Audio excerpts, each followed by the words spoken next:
Howard Phillips Lovecraft.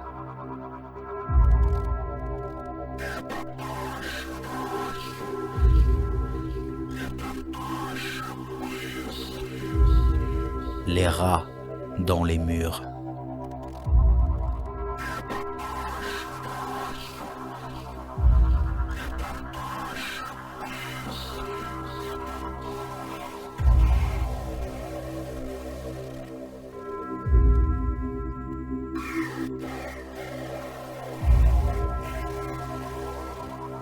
Traduction TLT.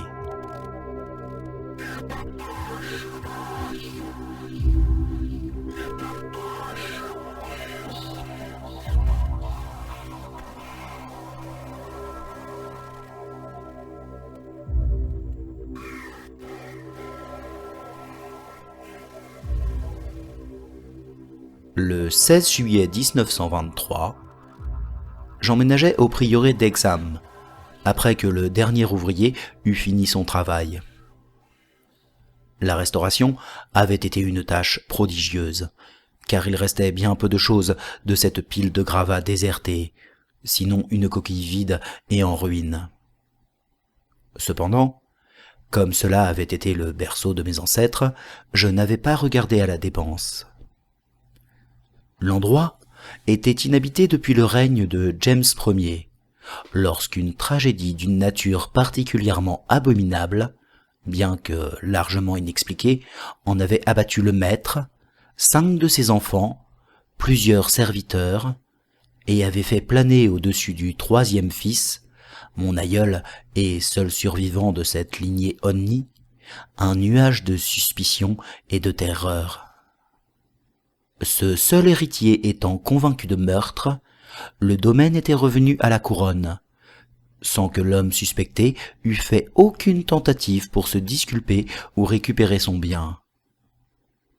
Ébranlé par quelque horreur supérieure à la conscience ou aux lois, exprimant comme seul désir le souhait frénétique de chasser l'ancienne bâtisse de sa vue comme de sa mémoire, Walter de la Peur, 11e baron d'Hexham, s'enfuit en Virginie, où il fonda la famille qui, au siècle suivant, y était connue sous le nom de la Port. Le prieuré d'Hexham était resté à l'abandon, bien que rattaché par la suite au domaine de la famille Norris, et fort étudié en raison de son architecture étrangement composite. Une architecture comprenant des tours gothiques, reposant sur une structure saxonno-romane, et dont les fondations elles-mêmes étaient d'un ordre ou d'un type encore plus ancien, romaines, ou même druidiques ou galloises précoces, si les légendes ont un fond de vérité. Ces fondations étaient des plus particulières, se fondant d'un côté à la roche calcaire massive du précipice d'où le prieuré dominait une vallée désolée, 5 kilomètres à l'ouest du village d'Anchester. Architectes et archéologues adoraient examiner cette étrange relique des siècles oubliés. Mais les gens du cru la haïssaient.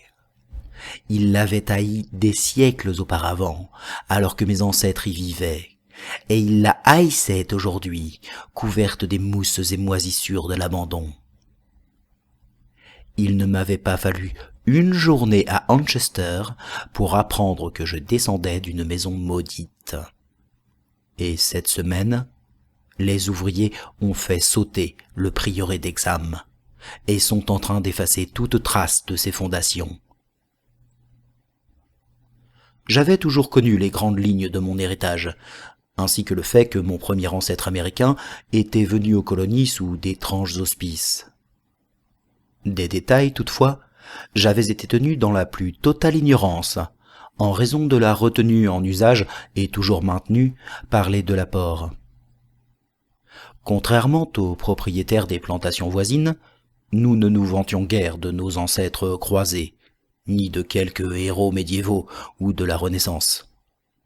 Nulle tradition en héritage, hormis ce que pouvait contenir l'enveloppe scellée, transmise avant la guerre civile par chaque maître de maison à son fils aîné, afin qu'il l'ouvrît après sa mort.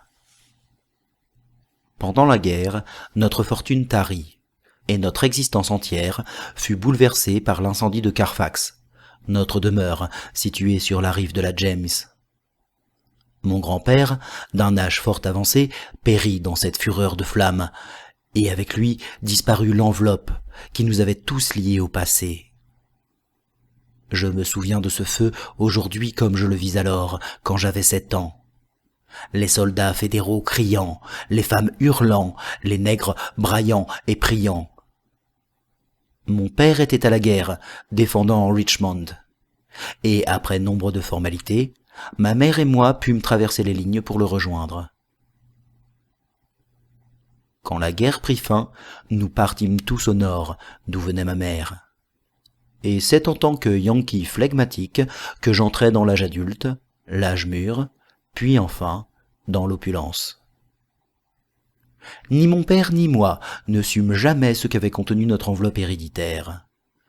Et comme je me fondais dans la morne vie des affaires du Massachusetts, je perdis tout intérêt pour les mystères qui se terraient manifestement près des racines les plus profondes de mon arbre généalogique. Si j'en avais suspecté la nature, je n'eusse été que trop heureux de laisser le prieuré d'Hexham à sa mousse, ses chauves-souris et ses toiles d'araignée. Mon père mourut en 1904, sans nous laisser aucun message, à moi ou à mon fils unique, Alfred, enfant de 10 ans et orphelin de mère. C'est ce garçon qui bouleversa l'état des connaissances familiales. Car bien que je n'ai pu lui fournir sur notre passé que des conjectures amusées, il m'écrivit à propos de quelques légendes ancestrales et fort intéressantes, lorsque la dernière guerre l'emmena en Angleterre, en 1917, en tant qu'officier dans l'armée de l'air. Apparemment, les de la Port avaient une histoire haute en couleurs, et peut-être sinistre, puisqu'un ami de mon fils, le capitaine Edward Norris, de la Royal Flying Corps, habitait près du berceau familial, à Manchester, et lui raconta quelques superstitions paysannes, dont bien peu de romanciers auraient pu égaler la sauvagerie et le caractère incroyable.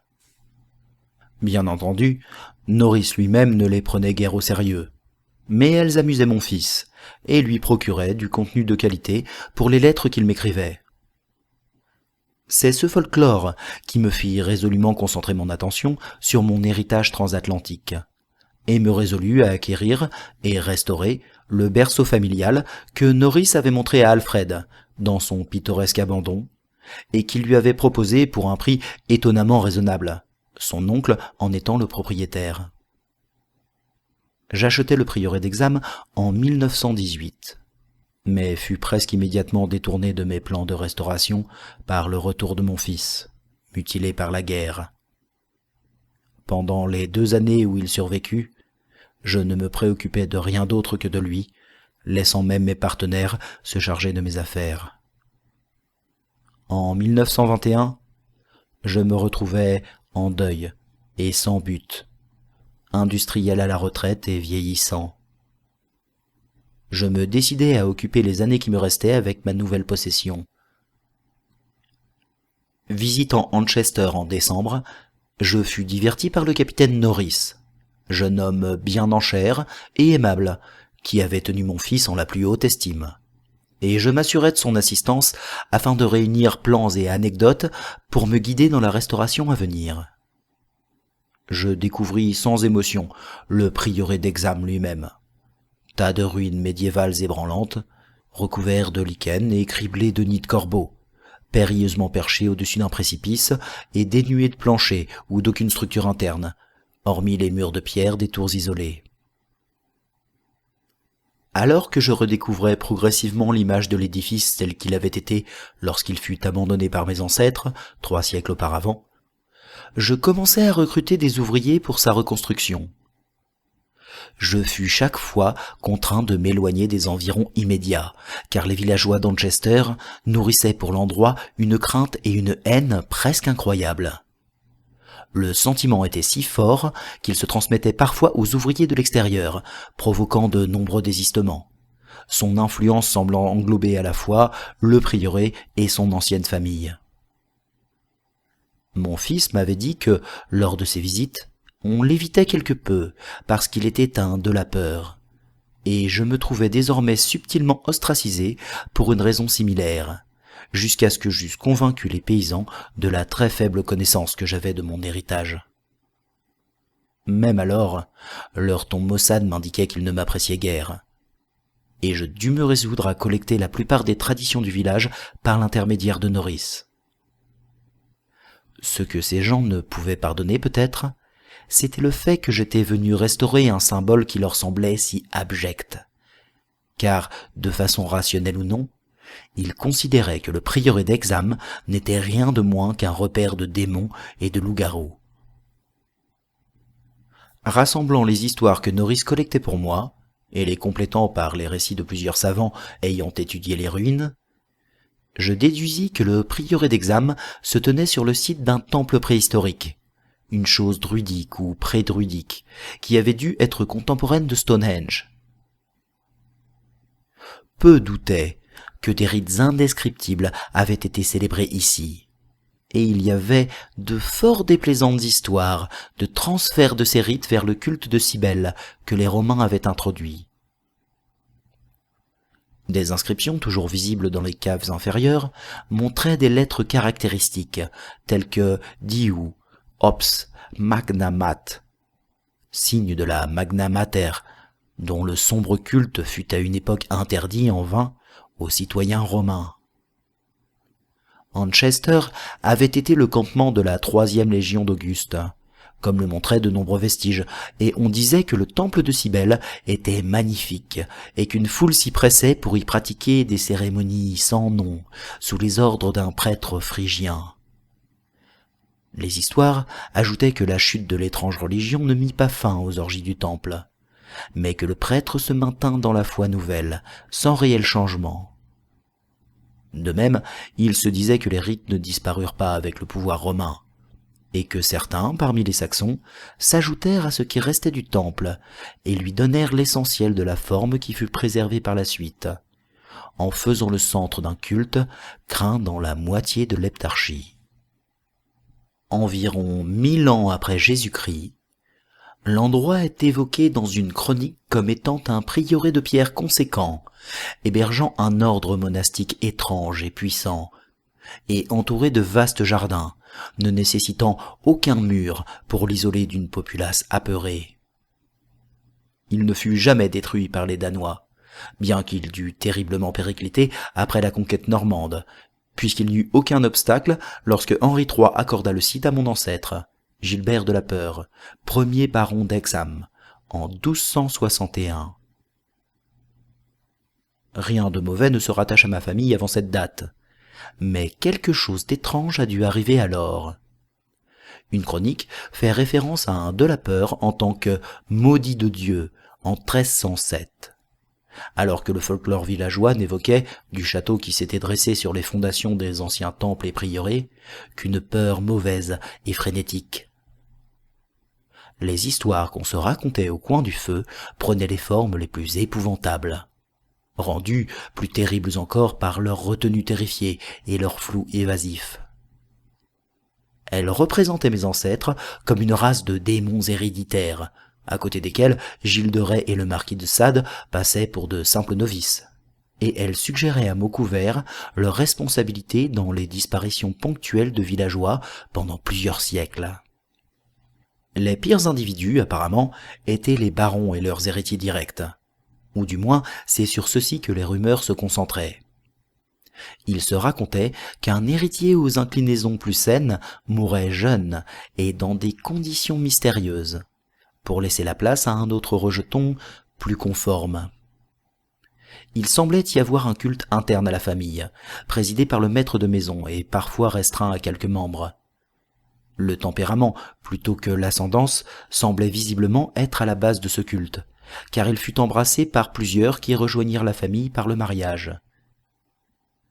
Lady Margaret Trevorform Cornwall, épouse de Godfrey, le second fils du 5e baron, devint le fléau favori des enfants à travers toute la région, ainsi que l'héroïne démoniaque d'une vieille ballade particulièrement horrible et pas encore tout à fait disparue aux alentours de la frontière galloise.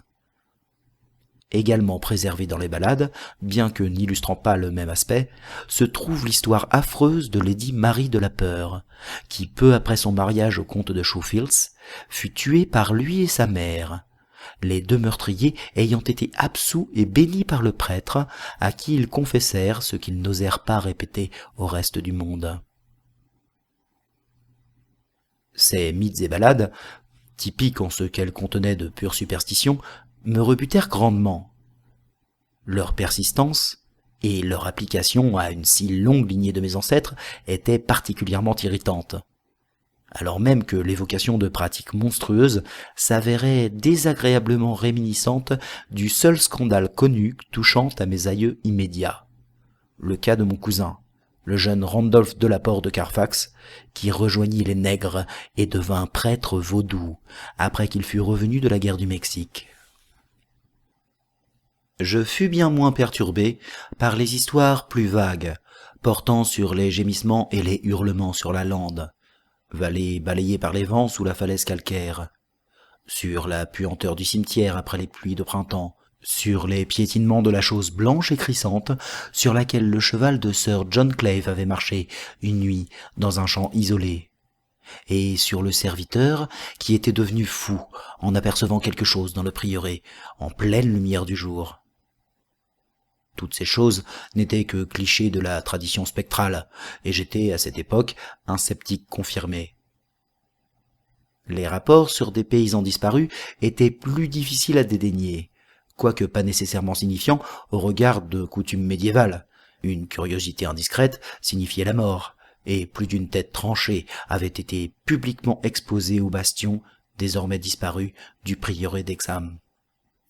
Quelques-unes des histoires étaient excessivement pittoresques, et me firent regretter de n'avoir pas mieux étudié la mythologie comparative pendant ma jeunesse.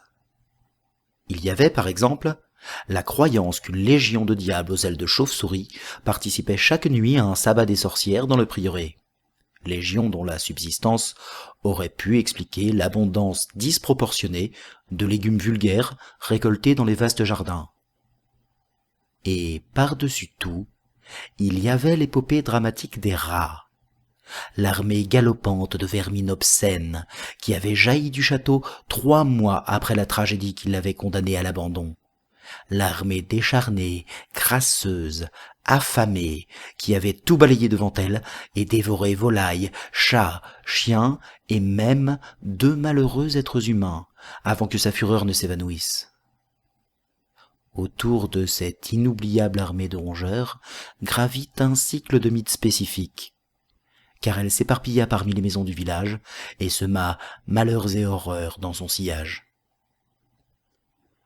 Telles furent les coutumes qui m'assaillirent alors que je menais vers son terme, avec l'obstination d'un vieillard, l'ouvrage de restauration de ma demeure ancestrale. Il ne faudrait pas croire un seul instant que ces histoires composaient mon environnement psychologique principal. D'un autre côté, j'étais constamment félicité et encouragé par le capitaine Norris et les archéologues qui m'entouraient et m'assistaient.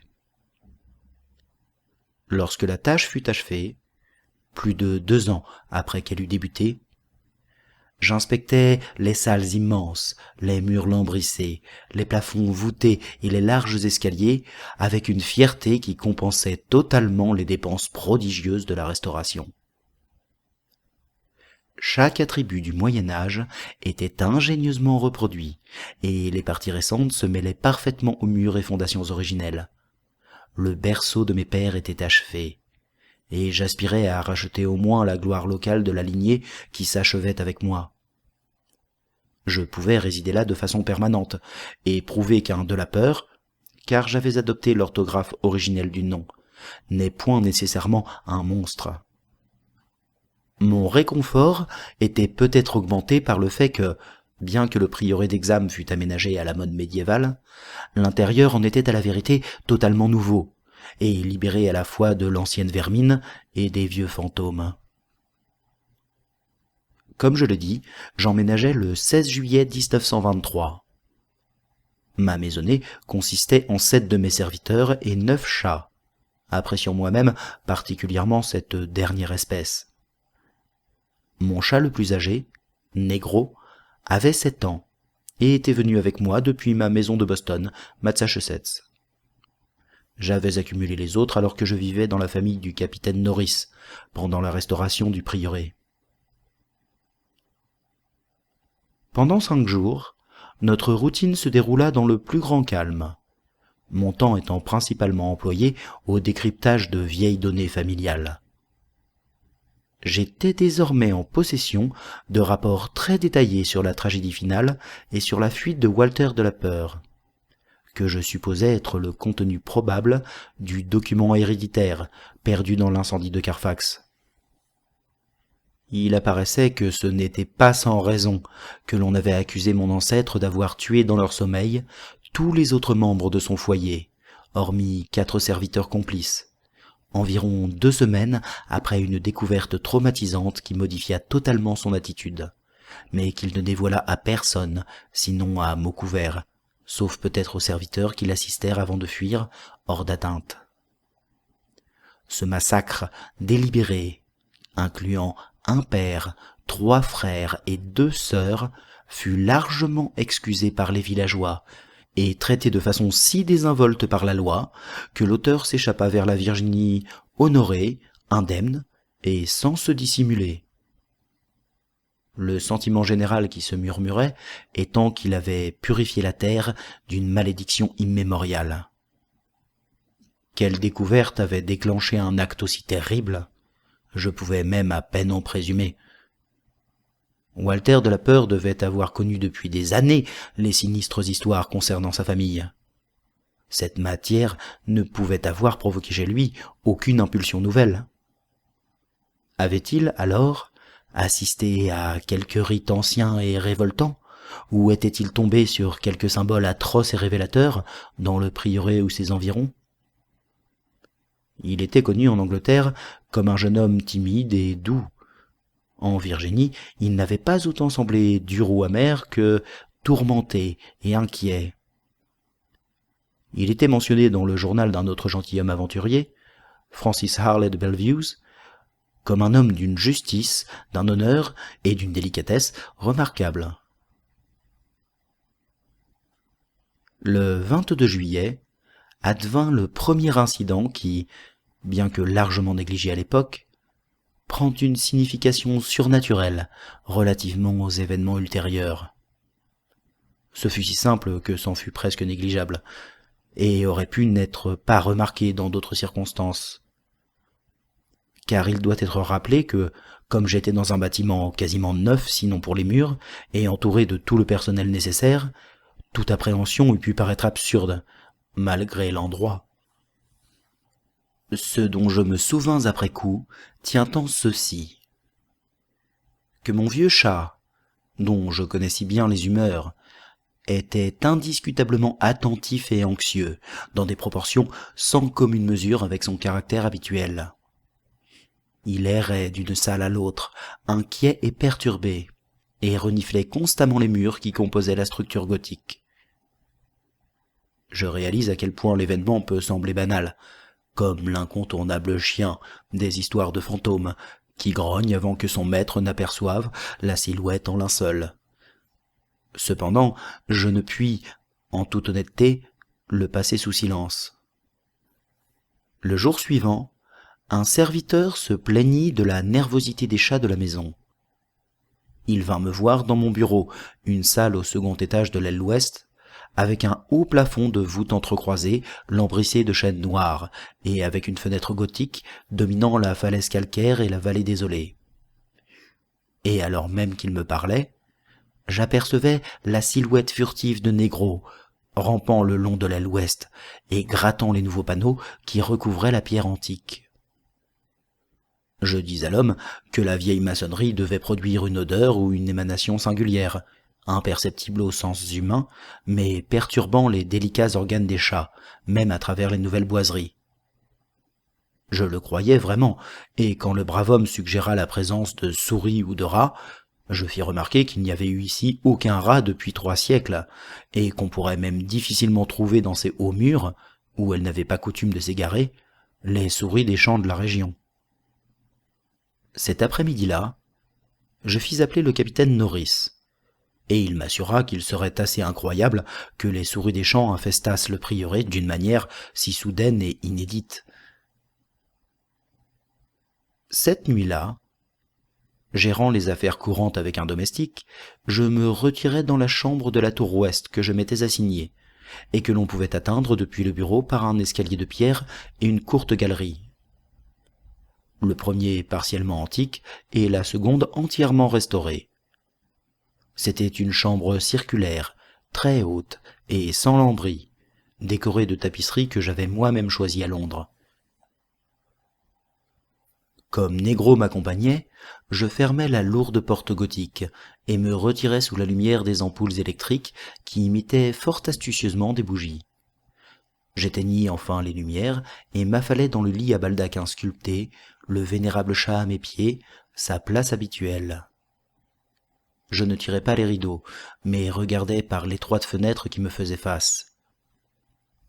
Il y avait un soupçon d'aurore dans le ciel, et les entrelacs délicats de la fenêtre s'y détachaient agréablement. Au bout d'un moment, je dus m'endormir paisiblement, car je me souviens distinctement du sentiment de laisser derrière moi des rêves étranges, alors que le chat quittait brusquement sa position placide.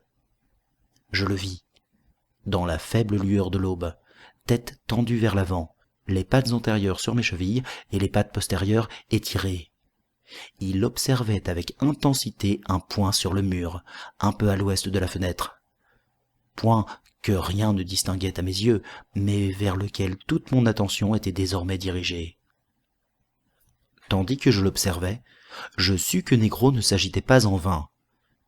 Je ne puis dire si les tapisseries bougeaient réellement. Je pense que c'était le cas, très faiblement. Mais ce dont je puis jurer, c'est que derrière elle, j'entendis une cavalcade ténue mais distincte, évoquant celle de rats ou de souris. En un instant, le chat se jetait de tout son poids sur la tapisserie tendue, précipitant de son poids la section concernée au sol, et laissant voir un antique et humide mur de pierre, raccommodé ici et là par les restaurateurs, et vierge de toute trace de rongeurs rôdeurs. Négro courut de long en large près de cette partie du mur, griffant la tapisserie tombée et semblant par moments tenter de glisser une patte entre les murs et le plancher de chêne. Il ne trouva rien, et après un moment, lassé, revint à son emplacement habituel, près de mes pieds. Je n'avais pas bougé, mais je ne dormis plus cette nuit-là. Le matin même, j'interrogeai tous les serviteurs, et découvris qu'aucun d'entre eux n'avait remarqué quoi que ce soit d'inhabituel, sinon le cuisinier, qui se souvenait des agissements d'un chat qui se reposait sur le rebord de sa fenêtre. Ce chat avait miaulé à un moment indéterminé de la nuit, réveillant le cuisinier, qui put ainsi l'apercevoir se précipiter de façon déterminée à travers la porte, en bas des escaliers. Je somnolais jusqu'à midi, et rappelai le capitaine Norris dans l'après-midi, qui fut particulièrement intéressé par ce que je lui racontais. Ces étranges incidents, si ténus et pourtant si curieux, stimulaient son goût du pittoresque et provoquaient chez lui quelques réminiscences de la tradition spectrale locale. Nous étions sincèrement perplexes quant à la présence de rats, et Norris me prêta quelques pièges et un peu d'arsenic, qu'à mon retour je demandai aux serviteurs de disposer à quelques endroits stratégiques. Je me retirai tôt, étant fort fatigué, mais fus assailli de rêves des plus horribles. Il me semblait que mon regard plongeait tout au fond d'une caverne crépusculaire, où un démon porché, à barbe blanche, pataugeant dans la crasse, guidait de son bâton un troupeau de bêtes fongueuses et flasques, dont l'apparence m'emplit d'un indicible dégoût. Puis, comme le porcher s'assoupissait à la tâche, une énorme nuée de rats déferla sur l'abîme puant et s'abattit pour dévorer bêtes et hommes. Je fus arraché à cette vision terrifiante par les mouvements de Négro, qui, comme d'habitude, dormait à mes pieds. Cette fois, Je n'eus aucun doute quant à l'origine de ces grognements et feulements, ni sur la peur qui lui avait fait planter ses griffes dans ma cheville sans se préoccuper de leur effet. Car, de tous côtés de la chambre, les murs étaient vivants de sons écœurants, la reptation irréelle de rats affamés, gigantesques. Il n'y avait plus d'aurore pour distinguer la tapisserie, dont la partie qui était tombée avait été remplacée. Mais je n'étais pas suffisamment effrayé pour ne pouvoir allumer la lumière. Les ampoules s'illuminant brusquement, je vis toute la tapisserie animée de mouvements hideux, formant les motifs bizarres d'une étrange danse de mort. Ce mouvement disparut presque immédiatement, et le son avec lui. Bondissant hors du lit, je tâtai la tapisserie à l'aide d'une bassinoire qui se trouvait là, et en soulevai un pan pour distinguer ce qui se trouvait derrière. Il n'y avait rien que le mur raccommodé, et même le chat avait perdu sa perception crispée de présences anormales. Quand j'examinai le piège circulaire qui avait été placé dans la chambre, j'en découvris toutes les trappes déclenchées, bien qu'il ne restât aucune trace de ce qui avait été attrapé et s'était échappé. Se rendormir étant hors de question, j'allumai une chandelle et sortis dans la galerie, me dirigeant, négro sur les talons, vers l'escalier qui menait à mon bureau. Cependant, avant que nous n'eûmes atteint les marches de pierre, le chat se précipita devant moi et disparut en bas de l'antique escalier. Pendant que j'en descendais moi-même les marches, je fus soudainement conscient de sons dans la grande salle en dessous. Sons dont la nature ne faisait aucun doute. Les murs lambrissés de chaînes étaient vivants, des rats galopant en tous sens, alors que Négro se précipitait çà et là avec la fureur du chasseur déconcerté. Arrivant en bas des marches, j'allumai la lumière qui, cette fois, ne fit pas disparaître le bruit. Les rats continuaient leur émeute, continuant leur cavalcade si clairement et avec une telle force que je pus enfin distinguer dans leurs mouvements une destination précise. Ces créatures, en quantité apparemment innombrable, s'étaient engagées dans une prodigieuse migration depuis des hauteurs inconcevables vers quelque tréfonds d'une profondeur concevable ou inconcevable.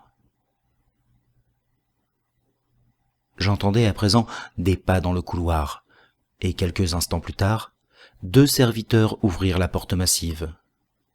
Ils fouillaient la maison, recherchant l'origine inconnue d'une perturbation qui avait jeté tous les chats dans une panique grondante et les avait poussés à plonger précipitamment au bas de plusieurs volets de marche et à se tenir en miaulant devant les portes closes de la cave inférieure. Je leur demandai s'ils avaient entendu les rats, mais leur réponse fut négative. Et, lorsque je me retournai pour attirer leur attention sur les sons derrière les panneaux, je m'aperçus que le bruit avait cessé. Avec les 2 hommes, je descendis aux portes de la cave inférieure, mais découvris que les chats s'étaient déjà dispersés. Plus tard, je décidai d'explorer la crypte en dessous, mais pour l'instant, je me contentais de faire le tour des pièges. Tous s'étaient déclenchés. Pourtant, tous étaient vides d'occupants. Me satisfaisant que personne n'ait entendu les rats, sinon les félins et moi, je restai assis à mon bureau jusqu'au matin, réfléchissant profondément et me remémorant chaque bribe de légende que j'avais pu exhumer au sujet du bâtiment que j'habitais. Je dormis un peu dans la matinée, affalé dans le seul fauteuil confortable de la bibliothèque, que mon plan d'ameublement médiéval n'avait pu bannir. Plus tard, je téléphonai au capitaine Norris, qui vint me rejoindre et m'aida à explorer la cave inférieure. On ne trouva absolument rien d'important, même si nous ne pûmes réprimer un frisson en songeant que ce caveau avait été bâti par des mains romaines. Chaque arche basse et pilier massif était romain. Pas le roman avili des Saxons incompétents, mais le classicisme sévère et harmonieux de l'âge des Césars. De fait, les murs abondaient en inscriptions familières aux archéologues qui avaient continuellement exploré l'endroit, des choses comme P. Getae, prop temp dona et El praeg versus pontifi Attis. La référence à Attis me fit frissonner, car j'avais lu Catullus et connaissais quelque peu les rites hideux du dieu de l'Est, dont le culte était intimement lié à celui de Cybèle. Norris et moi, à la lueur des lanternes, tentâmes d'interpréter les formes étranges et presque effacées sur certains blocs de pierre irrégulièrement rectangulaires, considérés généralement comme des autels, mais nous ne pûmes rien en tirer. Nous nous souvînmes qu'un motif, une sorte de soleil rayonnant, était considéré par certains chercheurs comme impliquant une origine non romaine, ce qui suggérait que ces autels avaient simplement été adoptés par les prêtres romains depuis un temple plus ancien et peut-être autochtone sur ce même site. Sur l'un de ces blocs se trouvaient quelques taches brunes qui me firent réfléchir. Le plus large, au centre de la pièce, présentait certaines caractéristiques sur sa surface supérieure qui indiquaient sa connexion avec le feu, probablement l'incinération d'offrandes. Telles étaient les visions dans cette crypte, devant la porte de laquelle miaulaient les chats, et où Norris et moi décidâmes alors de passer la nuit. Des canapés furent descendus par les serviteurs, à qui l'on dit de ne se préoccuper d'aucune activité nocturne des chats, et Négro fut admis, tant pour son aide que pour sa compagnie. Nous décidâmes de garder la grande porte de chêne, une réplique moderne avec des fentes pour la ventilation, hermétiquement close, et ayant veillé à tout cela, nous nous retirâmes avec des lanternes encore allumées afin d'attendre tout ce qui pourrait advenir. Le caveau se trouvait dans les grandes profondeurs des fondations du prieuré, et sans l'ombre d'un doute fort loin en dessous de la falaise calcaire qui dominait la vallée. Qu'il ait été la destination des rats furtifs et inexplicables, je ne pouvais douter, bien que je n'aurais pu en donner la raison. Alors que nous étions étendus là, dans la tente, je réalisais que ma veille se mêlait ponctuellement de rêves à demi formulés, interrompus par les mouvements malhabiles du chat à mes pieds. Ces rêves n'étaient pas sains, mais ressemblaient horriblement à celui que j'avais fait la nuit précédente. Je vis encore la caverne crépusculaire, ainsi que le porcher, avec ses inconvenantes bêtes fongueuses, vautrées dans la boue. Et comme je regardais ces choses, elles me semblèrent plus proches et plus nettes, si nettes que je pouvais presque en détailler l'aspect. Alors, j'observais attentivement les traits flasques de l'une d'entre elles, et m'éveillais dans un tel hurlement que Négro fit un bond, alors que le capitaine Norris, qui n'avait pas dormi, éclatait de rire. Norris aurait sans doute ri bien plus, ou peut-être moins, s'il avait su ce qui m'avait fait crier. Mais je ne m'en souvins moi-même que bien plus tard. L'horreur ultime paralyse souvent la mémoire, par charité. Norris me réveilla lorsque le phénomène débuta. Il me tira hors du même rêve terrifiant, en me secouant gentiment et en m'exhortant à écouter les chats. Effectivement, il y avait beaucoup à entendre, car derrière la porte close, en haut des marches de pierre, il y avait un véritable cauchemar de rats hurlants et griffants, tandis que Négro, négligence et semblable de l'extérieur, courait avec excitation le long des murs de pierre nus, dans lesquels j'entendais le même brouhaha précipité de rats qui m'avait troublé la nuit précédente. Une terreur aiguë grandit en moi, car nous faisions face à des anomalies que rien de normal n'aurait pu expliquer correctement. Ces rats, s'ils n'étaient pas les créatures d'une folie que je partageais avec les seuls chats, devaient nécessairement se frayer un chemin et se glisser à l'intérieur des murs romains que j'avais cru composés de blocs de calcaire massifs. À moins que, peut-être, l'action de l'eau pendant plus de 17 siècles eût grignoté de sinueux tunnels que les corps des rongeurs auraient érodés et élargis. Mais même en ce cas, l'horreur spectrale n'était pas moindre. car s'il s'agissait de vermines vivantes, pourquoi Norris n'entendait-il pas leurs mouvements répugnants?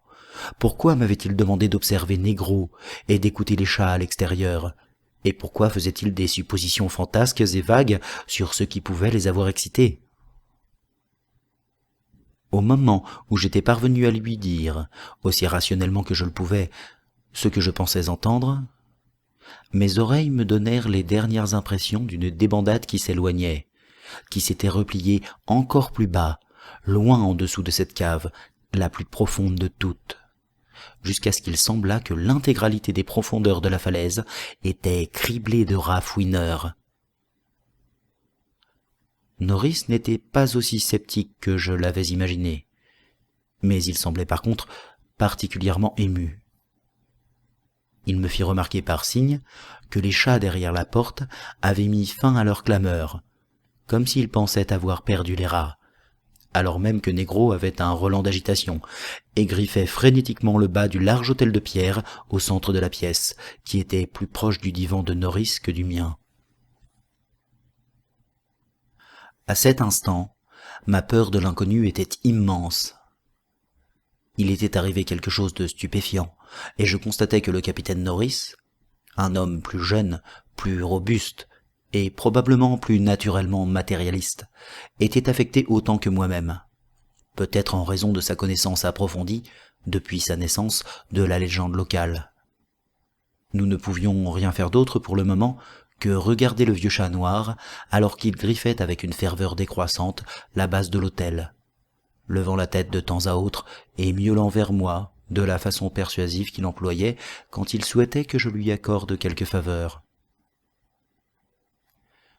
Norris rapprocha une lanterne de l'autel et examina l'endroit que Négro était en train de griffer.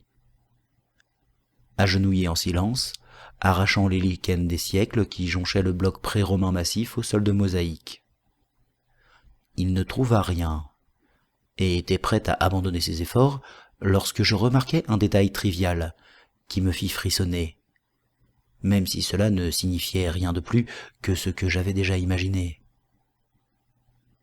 Je lui en parlai, et nous observâmes tous deux sa manifestation presque imperceptible, figé par la découverte fascinée et la compréhension. Ce n'était que cela. La flamme de la lanterne posée près de l'autel vacillait faiblement mais incontestablement, en raison d'un courant d'air qu'elle n'avait pas reçu auparavant, et qui provenait sans doute possible de la fissure entre sol et autel, là où Norris avait arraché le lichen. Nous passâmes le reste de la nuit dans le bureau, toutes lumières allumées, discutant nerveusement de la marche à suivre. La découverte qu'un caveau, plus profond que la plus profonde maçonnerie romaine connue, se trouvait sous cet amas maudit, quelque caveau insoupçonné par 3 siècles d'archéologues curieux, aurait été suffisante pour nous exciter sans aucun contexte sinistre. Tel que nous nous trouvions, la fascination était double, et nous hésitions entre abandonner nos recherches et quitter le prieuré pour toujours, par prudence superstitieuse, ou satisfaire notre sens de l'aventure et braver les horreurs qui pouvaient nous attendre dans les profondeurs inconnues. Au matin, nous étions parvenus à un compromis, et avions décidé d'aller rassembler à Londres un groupe d'archéologues et de scientifiques aptes à résoudre le mystère. Il faut mentionner qu'avant de quitter la cave, nous avions vainement tenté de déplacer l'autel central, que nous considérions désormais comme la porte vers un nouveau puits de peurs innommables. Quel secret ouvrirait cette porte? Des hommes plus sages que nous devraient le découvrir. Pendant des jours à Londres, le capitaine Norris et moi présentâmes nos faits, conjonctures et anecdotes légendaires à 5 éminentes autorités, tous étant hommes en qui l'on pouvait avoir confiance pour respecter les révélations familiales que nos explorations pourraient mettre à jour, quelles qu'elles soient. Nous découvrîmes que la plupart d'entre eux étaient peu enclins à la moquerie, mais en revanche particulièrement intéressés et sincèrement compatissants. Il n'est pas forcément nécessaire de tous les nommer, mais je puis révéler qu'ils comprenaient Sir William Brinton, dont les fouilles de la Troad enthousiasmèrent le monde entier à leur époque. Alors que nous prenions tous le train pour Manchester, je me sentais être à l'aube de révélations affreuses. Une sensation qui faisait écho à l'ambiance de deuil qui régnait parmi les nombreux Américains, due à la mort inattendue de leur président à l'autre bout du monde. Dans la soirée du 7 août, nous atteignîmes le prieuré d'Hexham, où les serviteurs m'assurèrent que rien d'inhabituel ne s'était produit. Les chats, même le vieux négro, avaient été parfaitement calmes, et aucun piège de la maison ne s'était déclenché. Nous devions commencer l'exploration le lendemain, et en attendant, j'assignai des chambres meublées à tous mes invités. Quant à moi, je me retirai dans ma propre chambre, dans la tour, avec Négro sur les pieds. Le sommeil vint rapidement, mais des rêves hideux m'assaillirent. Il y eut une vision de banquets romains, semblable à ceux de Trimalchio, avec une horreur dans un plat couvert. Puis vint cette chose maudite, récurrente, avec le porcher et son troupeau crasseux dans la grotte crépusculaire. Cependant, lorsque je m'éveillais, il faisait plein jour, et une activité ordinaire résonnait dans la demeure en dessous. Les rats, vivants ou spectraux, ne m'avaient pas dérangé, et Négro était encore paisiblement endormi. En descendant, je découvris que la même quiétude avait régné ailleurs, une situation que l'un des serviteurs assemblés, un personnage nommé Thornton, passionné de surnaturel, attribua plutôt stupidement au fait que m'avait été montrée la chose que certaines forces avaient souhaité me montrer.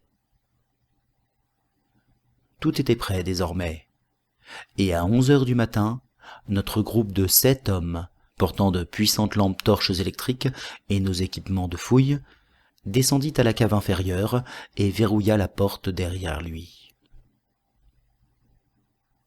Négro nous accompagnait, car les enquêteurs n'avaient trouvé aucune raison de mépriser sa sensibilité, et qu'ils étaient plutôt désireux de sa présence en cas d'obscure manifestation de rongeurs. Nous n'observâmes que brièvement les inscriptions romaines et les dessins de l'autel, car 3 des savants les avaient déjà vus, et tous connaissaient leurs caractéristiques. Le centre d'attention était le monumental autel central, et en 1 heure, Sir William Brinston l'avait fait basculer en arrière, maintenu en équilibre par quelque espèce de contrepoids inconnu. Là fut révélée une telle horreur qu'elle nous eût anéantis si nous n'y avions été préparés. À travers une ouverture presque carrée dans le sol de mosaïque, étalée sur une volée de marches de pierre si prodigieusement usée qu'elle n'était guère plus qu'un plan incliné en son centre, se trouvait un pâle étalage d'os humains ou semi-humains. Ceux qui conservaient quelque cohérence en tant que squelettes montraient des postures de peur panique, et sur tous on voyait les marques du rongement des rats. Les crânes indiquaient clairement une idiotie totale, le crétinisme ou une origine primitive semi-simiesque. Au-dessus des marches jonchées de déchets infernaux se voûtait un passage descendant, apparemment ciselé à même la roche solide, qui guidait un courant d'air. Ce courant ne fut pas une aspiration soudaine et nocive, comme celle provenant de caveaux fermés, mais une brise fraîche, impliquant quelque renouvellement. Nous ne nous arrêtâmes pas longtemps, mais commençâmes en frissonnant à nous frayer un passage jusqu'en bas des marches. Ce fut alors que Sir William, alors qu'il examinait les murs taillés, fit la remarque étrange que le passage, d'après le sens des marques, avait été creusé depuis le bas. Je dois être particulièrement prudent maintenant, et choisir mes mots avec attention. Après avoir creusé un sillon à travers quelques marches, au milieu des eaux rongées, nous réalisâmes qu'il y avait de la lumière devant nous. Pas une phosphorescence mystique, mais la lumière du jour, filtrée, qui ne pouvait provenir que de quelques fissures inconnues dans la falaise qui dominaient la vallée désolée. Que de telles fissures n'aient pas été remarquées de l'extérieur n'était guère étonnant, car non seulement la vallée est totalement inhabitée, mais en outre, la falaise est si haute et abrupte que seul un aéronaute pourrait en étudier la surface en détail. quelques pas de plus, et nous eûmes le souffle littéralement coupé par ce que nous vîmes. À ce point littéralement que Thornton, l'enquêteur psychique, s'évanouit pour de bon dans les bras des hommes abasourdis qui se tenaient derrière lui. Norris, le visage replet, flasque et blême, poussa simplement un cri inarticulé, tandis qu'il me semble que, pour ma part, je suffoquais ou émis un sifflement en me couvrant les yeux. L'homme derrière moi, le seul de notre équipe qui fut plus âgé que moi, coassa le banal « Mon Dieu !» de la voix la plus fêlée que j'eusse jamais entendue. De 7 hommes cultivés, seul Sir William Brinton sut garder son calme, un point de plus à mettre à son crédit, car il menait l'équipe et dut être le premier à contempler la vue.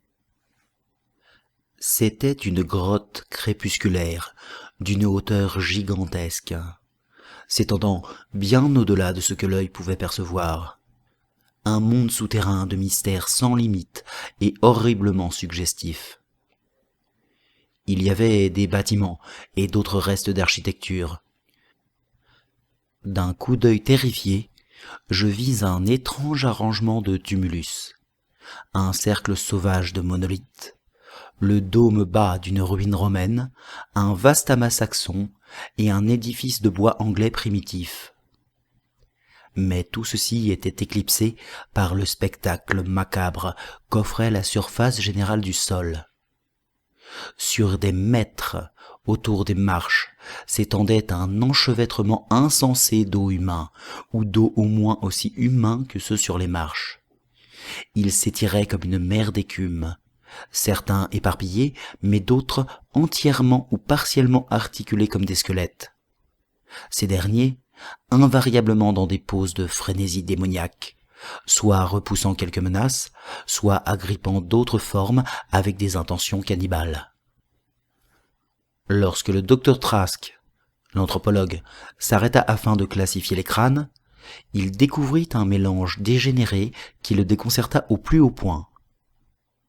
Ils étaient pour la plupart antérieurs à l'homme de Piltdown sur l'échelle de l'évolution, mais dans tous les cas assurément humains. Beaucoup étaient d'un rang plus avancé, et quelques rares spécimens étaient des crânes de type supérieurement et sensiblement évolué. Tous les os étaient rongés, principalement par les rats, mais aussi par d'autres représentants de la foule semi-humaine. Mélangés à eux se trouvaient de nombreux petits os de rats, membres tombés de l'armée meurtrière qui avait mis fin à l'antique épopée. Je m'émerveille du fait que chacun d'entre nous ait vécu et conservé sa santé mentale tout au long de cette journée abominable de découverte. Ni Hoffman, ni Huysmans n'auraient pu concevoir une scène aussi follement incroyable, si frénétiquement répugnante ou plus gothiquement grotesque que la grotte crépusculaire que nous avions parcourue tous les 7. Chacun trébuchant d'une révélation à une autre, et essayant sur le moment de s'empêcher de songer aux événements qui avaient dû se dérouler ici 300, ou 1 millier, ou 2 milliers, ou 10 milliers d'années plus tôt. C'était l'antichambre de l'enfer, et le pauvre Thornton s'évanouit de nouveau lorsque Trask lui dit que certains des squelettes avaient dû régresser en quadrupèdes sur les 20 dernières générations, ou plus. L'horreur s'ajouta à l'horreur lorsque nous commençâmes à interpréter les vestiges archéologiques. Les choses quadrupèdes, avec leur recrue occasionnelle de la classe des bipèdes, avaient été gardées dans des enclos de pierre, desquels elles avaient dû s'échapper dans leur hystérie finale, causée par la faim ou la peur des rats. Il y en avait eu de grands troupeaux, clairement engraissés avec les légumes vulgaires dont nous découvrîmes les restes sous forme d'une sorte d'ensilage vénéneux au fond d'énormes bacs de pierre, plus vieux que Rome. Je savais désormais pourquoi mes ancêtres avaient eu des jardins aussi démesurés. Plutôt ciel que je puisse l'oublier. Quant à la raison d'être de ces troupeaux, je n'avais pas besoin de la demander. Sir William, debout avec son projecteur au milieu des ruines romaines, traduisait à voix haute les rituels les plus choquants que j'ai jamais entendus, et nous révéla le régime du culte antédéluvien que découvrirent les prêtres de Cybèle et qu'ils mélangèrent au leur. Norris, qui avait pourtant connu les tranchées, ne pouvait marcher droit lorsqu'il sortit du bâtiment anglais. C'était une boucherie et une cuisine. Cela, il s'y attendait. Mais découvrir en un tel endroit un équipement anglais familier et y lire des graffitis anglais familiers, certains aussi récents que 1610, c'était trop. Je ne pus entrer dans ce bâtiment dont les activités démoniaques ne furent stoppées que par la dague de mon ancêtre, Walter de la Peur. Je me hasardai par contre à entrer dans le bâtiment saxon trapu, dont la porte de chêne était tombée, et j'y découvris une effrayante rangée de 10 cellules de pierre aux barreaux rouillés. 3 d'entre elles avaient des occupants, tous des squelettes très évolués, et à l'index osseux de l'un d'entre eux, je découvris une chevalière ornée de mes propres armoiries. Sir William découvrit un caveau avec des cellules bien plus anciennes, sous la chapelle romaine, mais ces cellules étaient vides. Encore en dessous se trouvait une crypte basse, avec des caisses contenant des ossements soigneusement disposés, certains d'entre eux présentant d'horribles inscriptions parallèles gravées en latin, en grec et en langue phrygienne. Pendant ce temps, le docteur Trask avait ouvert l'un des tumulus préhistoriques et exhumé des crânes à peine plus humains que ceux de gorilles et qui portaient des gravures d'idéogrammes indescriptibles. Mon chat me suivait au milieu de ces horreurs, imperturbable. Je l'aperçus à un moment, monstrueusement perché au sommet d'une montagne d'ossements, et je m'interrogeais sur les secrets tapis derrière ses yeux jaunes. Ayant appréhendé même superficiellement les révélations terrifiantes de ce lieu crépusculaire, un lieu si hideusement prédit par mon rêve récurrent, nous nous tournâmes vers les profondeurs apparemment sans limite de cette caverne de minuit, dans laquelle nul rayon de lumière de la falaise ne pouvait pénétrer.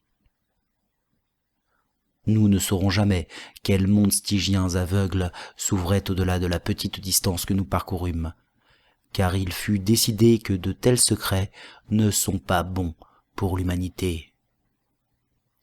Mais il y avait autour de nous déjà largement de quoi nous absorber, car nous n'avions pas eu à marcher bien loin avant que les projecteurs ne nous révélassent cette infinité de puits maudits dans lesquels les rats avaient festoyé et dont la fin brutale du réapprovisionnement avait conduit l'armée de rongeurs voraces à se tourner d'abord vers les troupeaux vivants de choses affamées, puis à jaillir hors du prieuré en cette orgie de dévastation historique que les paysans n'oublieront jamais. Dieu, ces fosses noires de charognes, d'ossements sciés, sélectionnés, de crânes ouverts, ces gouffres de cauchemars engorgés d'eau de pithécanthropes, de Celtes, de Romains et d'Anglais, pendant des siècles maudits et innombrables. Certaines étaient pleines, et nul ne peut dire à quelle profondeur elles s'enfonçaient autrefois. D'autres paraissaient encore sans fond à la lumière de nos projecteurs, et peuplées de fantaisies innommables. Je m'interrogeais sur le destin des rats malchanceux qui basculèrent dans de tels pièges, parmi les ténèbres de leur quête au sein de cet abominable Tartare. À un moment, mon pied dérapa au bord d'un gouffre horriblement béant, et je connus un moment de terreur extatique. J'avais dû me perdre un long moment dans mes rêveries, car je ne pus apercevoir personne de notre groupe, sinon le replet capitaine Norris. Alors, de ce noir d'encre sans limite, de cette distance plus éloignée que je ne pouvais le concevoir, vint un son. Et je vis mon vieux chat noir passer devant moi comme une flèche, tel un dieu ailé égyptien, droit dans le gouffre illimité de l'inconnu. Mais je n'étais pas loin derrière, car après une seconde, il n'y eut plus de doute.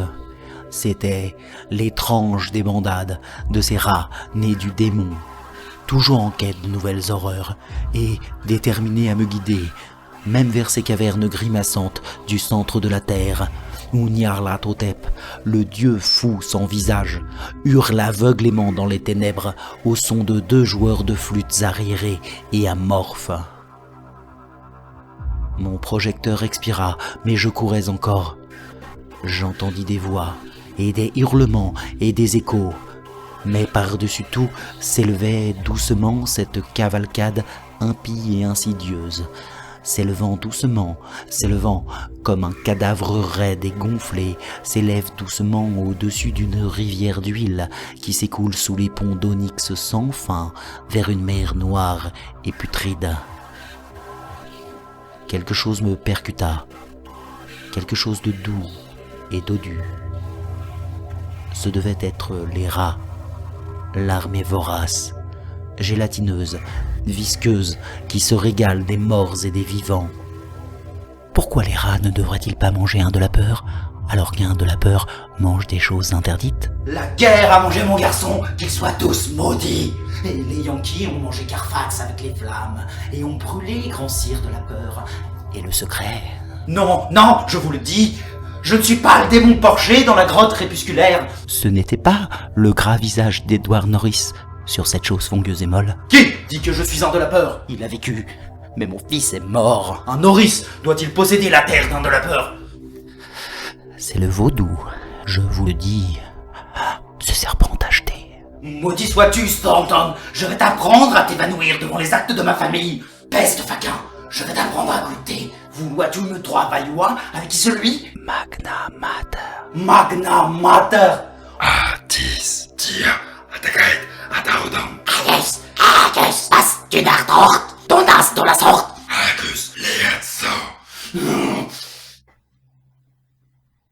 C'est ce qu'ils disent que je dis, lorsqu'ils me trouvèrent dans les ténèbres, 3 heures plus tard. Ils me trouvèrent accroupi dans les ténèbres, au-dessus du corps replet et à moitié dévoré du capitaine Norris. Mon propre chat me sautant à la gorge pour la déchiqueter. Maintenant ils ont fait sauter le prieuré d'Exam. Ils ont éloigné de moi mon négro, et ils m'ont enfermé dans cette pièce close, à Harnwell, avec des chuchotements craintifs sur mon hérédité et mon expérience. Thornton est dans la pièce d'à côté, mais il m'empêche de lui parler. Il tente aussi d'effacer tous les faits qui concernent le prieuré.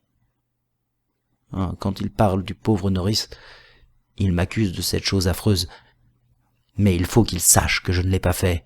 Il faut qu'il sache que c'était les rats rampants, filants, dont la galopade ne me laisse jamais dormir.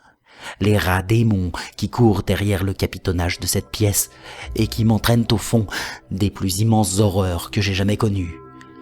Les rats qu'ils ne peuvent jamais entendre. Les rats dans les murs